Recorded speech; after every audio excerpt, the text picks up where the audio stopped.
haysanaa sanjabiil. hadduu ilaahay nafta noo daayo waa jarjaraneynaa sanjabiishaas iyo 10 xabo liin dhanaan ah. soo miisaanka insha allah si degdeg u kacnaa isbuuci 2 kiilo 3 kiilo.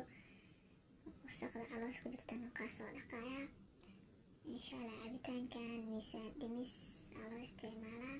subaxii alaseydii adoo baahan waxaa ka qaadanaysaa intaad rabtid koob ama bakeeri ku shubanay. soo dhaayidkana waa iska saxa cuntadaada. marka insha allah isla socod wanaagsan. haddana cabitaanka diyaarsaneynaa soo jarjaraneynaa. soo dhawaada walaalaha quruxda badan. insha allah waxaa rajeynaa inaad subscribe noo saari doontaan, nagu soo biiri doontaan, na dhiirigelin doontaan insha allah.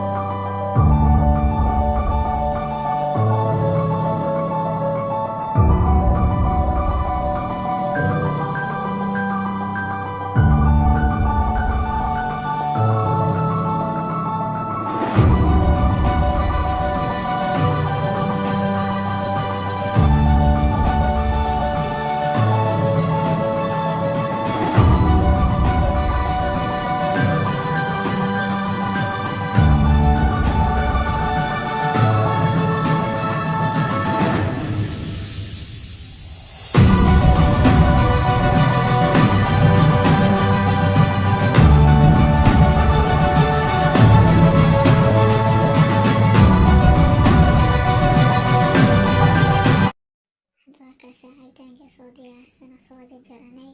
waxaa ku shubaneynaa khalaadada, waa shiidaneynaa insha allah.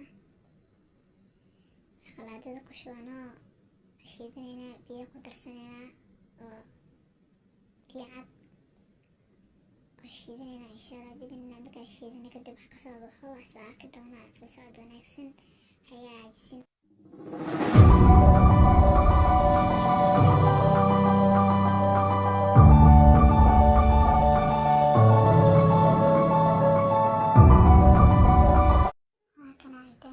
shiidana walaalaha quruxda badan waa soo miiranay.